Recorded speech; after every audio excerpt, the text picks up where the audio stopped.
So how long have you been coaching, and what changes have you noticed in the sport since you started coaching and like participating in track? Like, have you noticed difference? Here or in general? Just kind of in general. Okay. This is my 6th year at UD. This is my 12th year as a head coach, and it's my 14th year coaching track and field altogether.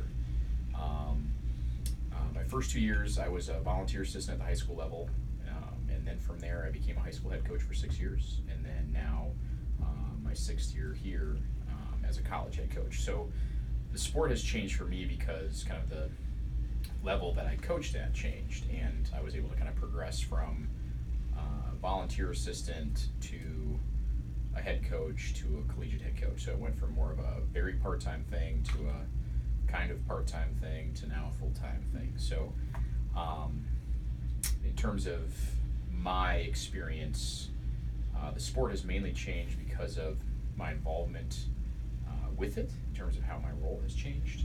But the sport itself, I wouldn't say has changed much over that time.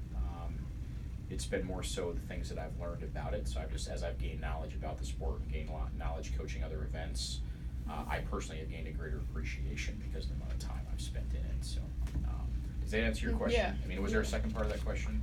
No. How has the sport just kind changed? Yeah, I just said coaching and participating. Okay. So. Yep. And then another one of mine. What do you like know about the history of the track team at UD? I don't know how much you know, but like. Well, I know a lot, and the reason I've had a good relationship with alums, and they have reached out over the last couple of years. UD basically kind of fell asleep in terms of track and field and cross country for a long time. Prior to our conference championship 2 weeks ago, the last championship at the University was in 1961. So it's been a very long time.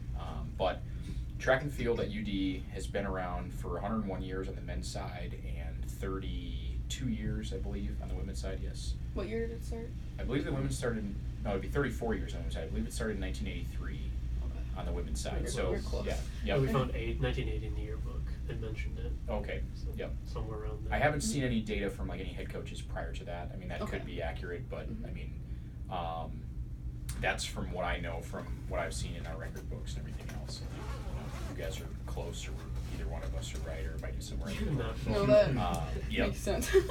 But some kind of unique things to know about the program. Back in the 50s and 60s, a large part of the roster were Canadians, and so there are actually a lot of Canadian students that came down here to compete.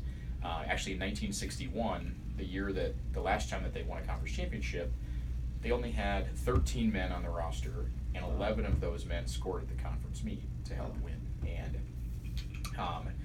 2 of those gentlemen are still, they still reach out and are pretty involved. One of them, who was a freshman, actually coached at Wartburg for a long time. He's now retired from coaching, but still fairly involved with track and field as an official, and just reaches out a lot, is pretty supportive in that way. And so, but know a lot about, obviously, the Saul Butler story and his history. A couple years ago, the Iowa Conference did a anniversary kind of video on him, and I had a chance to do some research and answer a lot of questions on Saul. And so pretty much from 1914 was his, or no, 1919? Yes, 1919 was his record. And so that's the oldest record in the book, and he still holds a long jump record from back then. So in a couple years, people are going to think it's a brand new record because it says 19. Yeah, exactly. It doesn't say 1919, Exactly. it just says 19. So, there's been some pretty significant people in our track history, but for a long time, track wasn't very competitive. And so in the recent years, we've essentially just tried to commit to more of a balanced kind of team effort and the ability to win a conference championship, and that's ultimately our only goal as a team. And every goal that we have as individuals or coaches has to revolve around that. And so, we were lucky enough to win one 2 weeks ago on the men's side, and are still under the challenge to kind of grow and improve and get our women closer to that position. So, yeah. So that's, I hope that gives you a was little bit of perfect. history. Yeah. Thank you. Yeah. Do you guys have? Yeah, actually. So speaking of 2 weeks ago for the men's winning the indoor championship, what like, is there anything that you did differently this season preparing to possibly get this championship than the last seasons, or? The one thing I've been trying to boil this down, you know, in the old question when you're in like elementary school and people say, can you give me 3 words that describe you? And you can only use 3 words, and it's like, this is the hardest thing ever. So if I were to try and describe, I couldn't do it in 3 words, but basically we started focusing on what mattered. That's the biggest thing that we did. You know, there's a lot of distractions in college athletics. There's a lot of distractions in college, period. You guys know this because you live it every day. And so, you know, the biggest thing is we focused on what we could control. And, you know, we've had, you know, very good athletes, you know, have unfortunate situations where they couldn't compete or were no longer with us, or people who graduate early, or, and, you know, I feel that some emphasis and energy was spent on those who weren't here, putting their effort in. And our team this year came together and really committed to some core values.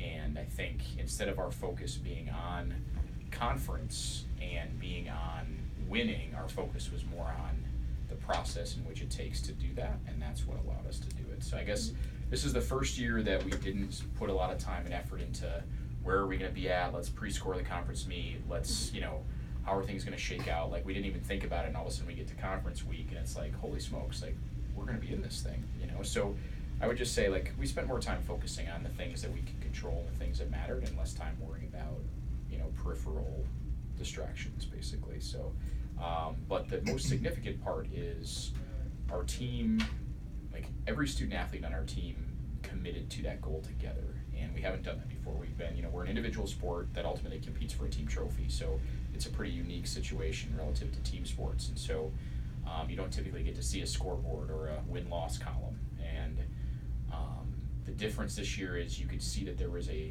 just a deep commitment from each person to do what they could do to help it provide to what the team could do. And, you know, I think in the past it's been a little bit more on the individual side, where it's, I'm going to do as much as I can for me, and if it turns out for the team, great. But now it's like, no, like, what do I need to do to help the team win?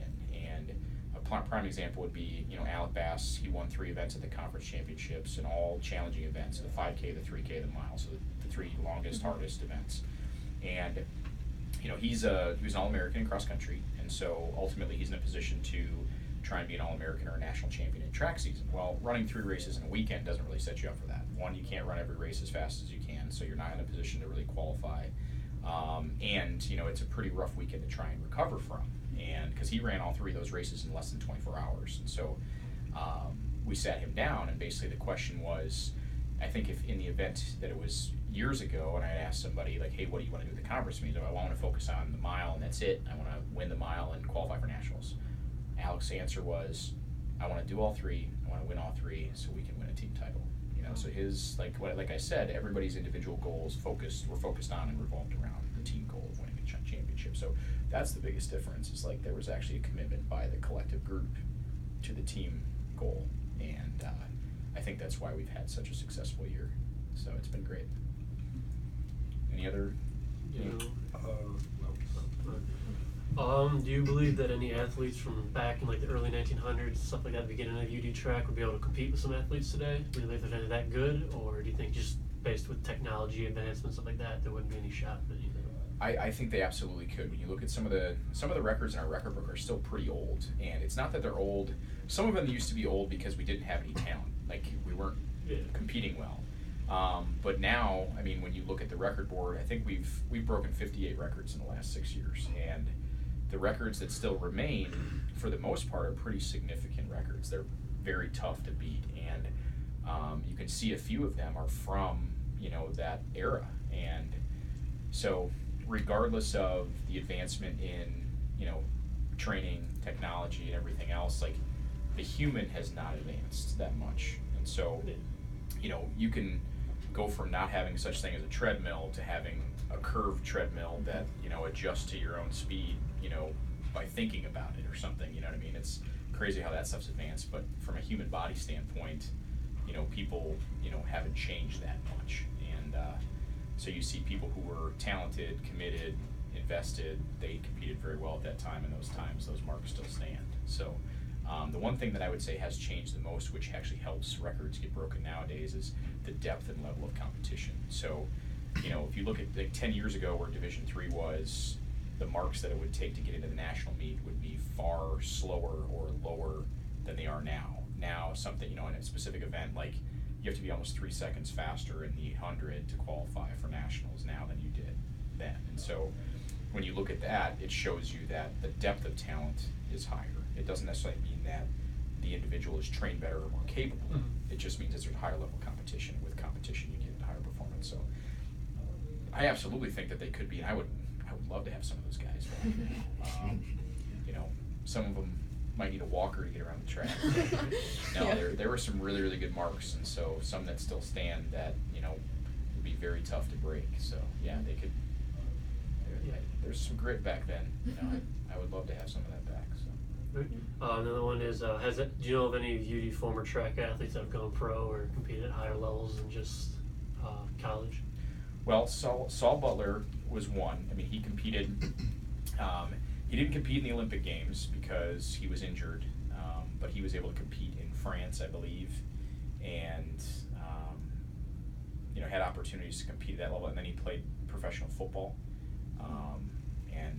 I don't know if you guys have looked at that story, but basically, his team was going to play the New York Giants. New York Giants were an all-white roster, and Saul was named the starting quarterback. And the New York Giants would not take the field until they announced that he was no longer going to be the starting quarterback. And so he was a part like that, and that's even before the Jesse Owens era. So like there were things that he was doing in terms of pioneering like African Americans in sport before a lot of the stories and movies that we've seen and we know. So when you think about that, that's like a really, really big kind of situation. So, but other than him, just recently we had national champ Rick Valson was a national champ in the pole vault in 2014, and then he competed in the Commonwealth Games, which is probably like the 4th largest track competition, you know, behind the Olympics and the World Championships, you know, outdoor and indoor. So Commonwealth Games were in Scotland. I was lucky enough to be able to travel over there and coach Rick in Scotland. But other than that, no one who's really competed at any type of like trials or international level besides that I know of in the middle. Gotcha. So, yeah. I have another question. How many national champions like has college had? Do you know that? So or has it been a lot? basically it's five national championships and it's 3 different people. So Okay. Basil Steele, he was national champ in the 55-meter hurdles 3 times in a row. Wow. And then Philip Jones in 2011, he was the national champ in the 55-meter dash. That was the last year that they ran the 55. Now they run the 60. And then Rick Valson in 2014 was the outdoor national champ in pole vault. He took 2nd indoors. So, but other than that, there's been a good amount of All-Americans. Mm-hmm. Is that just like a step down? Well, All-American, to be All-American, you're in the top 8. So the top Okay. 8 who finish the national meet are All-American. And so technically a national champ is considered All-American as well. But so five national champs, and then I want to say, actually I don't know the number off the top of my head, but 12 All-Americans potentially. So and then a couple in cross country as well. So, but yeah, so more All-Americans, but still that's something new. And this weekend we have 5 athletes qualified for nationals, and 6 of the 7 events that they're entered in they're currently in top 8 positions. So and one of them's ranked number 1. That's awesome. So hoping to add to that All-American national that's champ really good. list this weekend. So, but yeah, it'll be fun. So yeah, we leave Thursday morning and compete Friday, Saturday at North Central, so not too far away. So That's awesome. close to Bears country. Yeah. Yeah. What else? So, got the indoor championship, great momentum. So how, like, what do you look forward to, like, say, outdoor season? What are, like, goals, or what is the mindset going into? Well, so one big thing and what we're doing right now, so today we had testing. So we do performance testing with our sprinters, jumpers, hurdlers.